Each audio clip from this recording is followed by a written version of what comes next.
Hello மக்களே, வணக்கம். Welcome to my channel stocks Magath. இன்றைக்கி நம்ம முக்கியமான ஐபிஓ பற்றி பார்க்க போகிறோம். இன்றைக்கி தான் ஓப்பன் ஆகிருக்கு. ஐபிஓ பற்றி பார்த்தீங்கன்னா பட்டேல் ரீட்டைல் ஐபிஓ. எல்லாராலும் ரொம்ப எதிர்பார்த்துட்டு இருக்கிற ஐபிஓ இது. இன்றைக்கி ஓப்பன் ஆகி ஆகஸ்ட் 21 வரைக்கும் ஓப்பனில் இருக்கும்.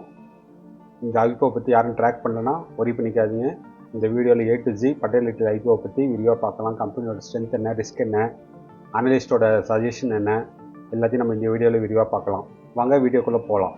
நம்ம ஏற்கனவே சொன்ன மாதிரி இந்த ஐபிஓ ஆகஸ்ட் 19 ஓப்பன் ஆகி ஆகஸ்ட் 21 வரைக்கும் ஓப்பனில் இருக்கும். ஃபேஸ் வேல்யூ பார்த்தீங்கன்னா ஒரு ஷேருக்கு 10 ரூபா. ப்ரைஸ் பேண்ட் பார்த்தீங்கன்னா 237 255 ஒரு ஷேருக்கு. லாட் சைஸ் பார்த்தீங்கன்னா 58 ஷேர். ஒரு லாட் 58 ஷேரு. இது வந்து ரொம்ப காம்பினேஷனாக தான் வருது. ப்ரைஸ் இஷ்யூவும் ஆஃபர் ஃபார் சேல் ரெண்டுமே இருக்குது. மொத்தமாக 95,20,000 ஷேர் வருது. நம்ம இந்த பட்டேல் ரீட்டைல் ஐபிஓ பார்த்தீங்கன்னா மகாராஷ்டிராவில் தான் மெஜாரிட்டி ஆஃப் அவங்களோட சூப்பர் மார்க்கெட் செயின் இருக்குது. அது எஸ்பெஷலி மகாராஷ்டிரா தானே ரீஜனில் தான் அதிகமாக இருக்குது. ஆல்மோஸ்ட் டைப் 3 சிட்டிஸ் தான் அவங்களோட ஃபோக்கஸ். இப்போ வரைக்கும் அவங்களோட ஃபோக்கஸ் வந்து டைப் 3 சிட்டிஸில் தான் இருக்குது மகாராஷ்டிராவில். வாங்க இப்போ ஐபிஓ டைம்லைன் பற்றி பார்க்கலாம். ஏற்கனவே சொன்ன மாதிரி open date August 19, closing date August 21. ஒரு அலாட்மெண்ட் டேட் வந்து ஆகஸ்ட் 22. அலாட்மெண்ட் கிடைக்காதவங்களுக்கு ரீஃபண்ட் வந்து ஆகஸ்ட் 25 ரீஃபண்ட் கிடைக்குன்னு போட்டிருக்காங்க. நம்ம டிமேட் அக்கௌண்ட்டில் ஷேர் கிரெடிட் ஆகிற டேட் வந்து ஆகஸ்ட் 25. மார்க்கெட் லிஸ்ட் ஆகிற டேட் வந்து ஆகஸ்ட் 26. நம்ம ஏற்கனவே சொன்ன மாதிரி ஒரு லாட்டுக்கு 58 ஷேர். ஒருத்தவங்க 13 ஷேர் வரைக்கும் 13 லாட் வரைக்கும் வாங்கலாம். டோட்டலாக 754 ஷேர் வாங்கலாம். அந்த 754 ஷேரோட மதிப்பு பார்த்தீங்கன்னா 1,92,270 ரூபா. இல்லை எனக்கு ஒரு லாட் போதுன்னா நீங்கள் உங்களுக்கு 14,790 ரூபா இருந்தால் ஒரு லாட் வாங்கிடலாம் 58 ஷேர். அதேமாதிரி பட்டேல் ரீட்டைல் அவங்களோட கம்பெனி ஃபினான்ஷியல்ஸ் போன மார்ச் வரைக்கும் பார்த்தோம்னா டோட்டலாக அசெட் அவங்கள்ட்ட வந்து 382 கோடி இருக்குது. இன்கம் பார்த்தீங்கன்னா 825 கோடி. ப்ராஃபிட் ஆஃப்டர் டேக்ஸ் பார்த்தீங்கன்னா 25 கோடி. எபிட்டா 62 கோடி. நெட் ஒர்த்து பார்த்தீங்கன்னா 134 கோடி இருக்குது. டோட்டல் பாரோவின் பார்த்தீங்கன்னா 184.54. ஆல்மோஸ்ட் 181 கோடி கடன் இருக்குது இவங்களுக்கு. இந்த ஐபிஓ அவங்க விடுறதே கடனை அடைக்கிறதுக்காகவும் ஆப்ரேஷன் எக்ஸ்பென்சஸ்க்கு தேவைப்படுற ஃபண்டுக்காகவும் தான் இந்த ஐபிஓ அவங்க போகிறாங்க. பட்டேல் ரீட்டைல் ஐபிஓ இப்போ வந்து இதில் ஐபிஓக்கு வந்து ஏற்கனவே லிஸ்ட்டாக இருக்க அவங்க பியர்ஸ் காம்படிட்டர்ஸ் யாராருன்னு பார்த்தோம்னா விஷால் மெகா மார்ட் இப்போ ரீசெண்ட் ஐபிஓக்கு கூட வந்தாங்க அவங்க. அப்புறம் அவென்யூ சூப்பர் மார்ட், டிமார்ட்டோட அவென்யூ சூப்பர் மார்ட்ஸ். அடுத்தது Osia Hyper Retail, KN Agri Resources, Sheetal Universal. இவங்க ஏற்கனவே லிஸ்ட் ஆகிருக்காங்க. ஸோ இவங்க தான் இவங்க பட்டேல் ரீட்டைல் ஐபிஓட காம்படிட்டர்ஸ். நம்ம பட்டேல் ரீட்டைல் ஐபிஓட ஸ்ட்ரென்த் வீக்னஸ் பார்க்கறதுக்கு முன்னாடி வாங்க அவங்க சூப்பர் மார்க்கெட் செயின் இன்ஃப்ராஸ்ட்ரக்சர் எப்படி இருக்குது அப்படின்றத ஒரு வீடியோவை பார்த்துடலாம்.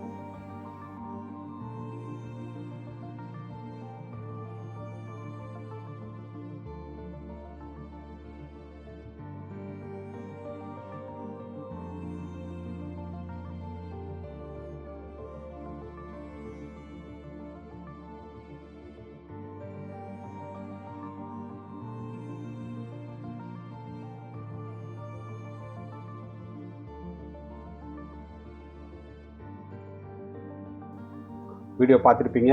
அவங்க இன்ஃப்ராஸ்ட்ரக்சர் ஓரளவுக்கு நல்லாவே இருக்குது. வாங்க இப்போ அந்த பட்டேல் ரீட்டைலோட ஸ்ட்ரென்த் என்ன, வீக்னஸ் என்னென்ன பார்த்துருவோம். முதல்ல ஸ்ட்ரென்த் பார்த்துருவோம். ஸ்ட்ரென்த் பார்த்தீங்கன்னா advance inventory and supply chain management. அவங்க ஒவ்வொரு கடையிலையுமே 10,000க்கு மேற்பட்ட பொருள் இருக்குது. அவங்க பிராண்டடும் விற்கிறாங்க. அவங்க சில பொருள் வந்து அவங்க லேபிளுக்கு கீழே விற்கிறாங்க. அவங்க IT systems, purchasing, billing, sales tracking, inventory எல்லாமே இப்போ ரீசெண்ட் ட்ரெண்ட்ஸ்க்கு என்னவோ அதை அடாப்ட் பண்ணியிருக்காங்க. அடுத்த ஸ்ட்ரென்த் என்னென்னு பார்த்தீங்கன்னா ஸ்டெடி அண்ட் ஃபோக்கஸ்ட் எக்ஸ்பென்ஷன். 2008 சிங்கிள் ஒரு கடையை ஆரம்பிச்சது. இன்றைக்கி 43 சூப்பர் மார்க்கெட் செயினாக வச்சுருக்காங்க. மொத்தம் 16 சிட்டியில் இருக்குது. அது முக்கால்வாசி நான் ஏற்கனவே சொன்னாலும் மகாராஷ்டிரா தானே அண்ட் ராய்காட் இந்த 2 டிஸ்ட்ரிக்டில் தான் முக்கால்வாசி கடை இருக்குது.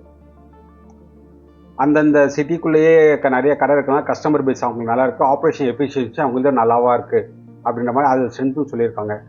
அதேமாதிரி டைவர்சிஃபைட் ப்ராடக்ட் போர்ட்ஃபோலியோன்றது அவங்களோட 3வது ஸ்ட்ரென்த்து. அப்படின்னு என்னென்னா நம்ம ஏற்கனவே சொன்ன மாதிரி அவங்கள்ட்ட பிராண்டட் ஐட்டம் விற்கிறாங்க, அவங்க சொந்த பொருளும் விற்கிறாங்க.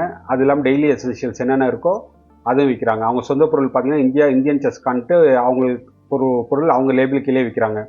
அதேமாதிரி வேளாண் உற்பத்தி ஜாமானும் அவங்க அதிகமாக விற்கிறாங்க. ஸோ டைவர்சிஃபைடாக தான் இருக்காங்க. அதனால ரெவென்யூ வந்து ஓரளவுக்கு ஸ்டேபிளாக வருது. அந்தந்த கஸ்டமர் ப்ரிஃபரன்ஸுக்கு ஏற்ற மாதிரி அவங்க பொருளை விற்கிறாங்க. இது அவங்க ஸ்ட்ரென்த்தாக அவங்க சொல்லியிருக்காங்க.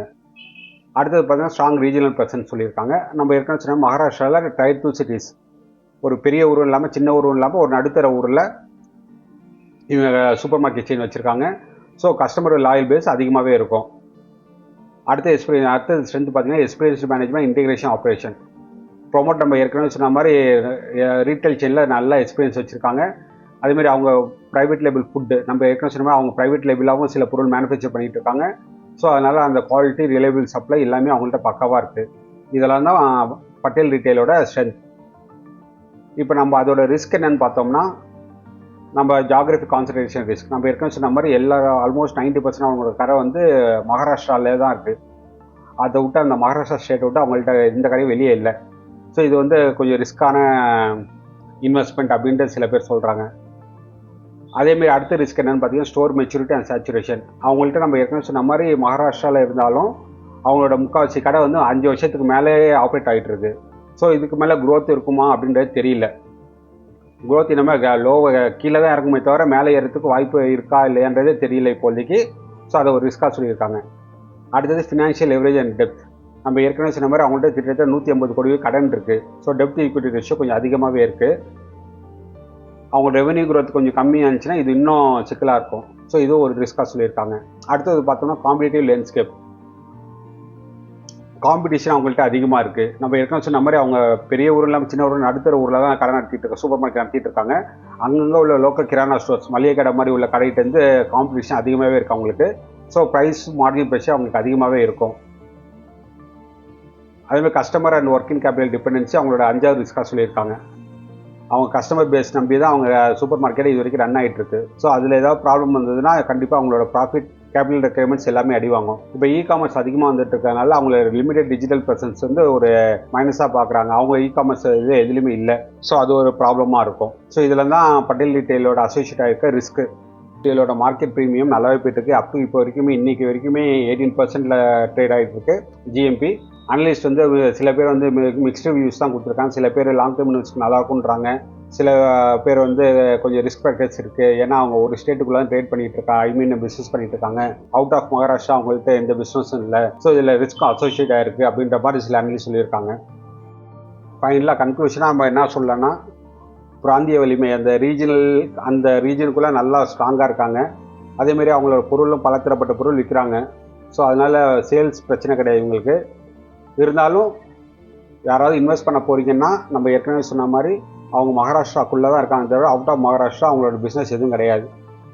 ஸோ அதை வந்து கொஞ்சம் கேர்ஃபுல்லாக இங்கே அனலைஸ் பண்ணி இந்த ஐபிஓக்கு போகலாமா வேணாமட்டே நீங்கள் முடிவு பண்ணிக்கிங்க.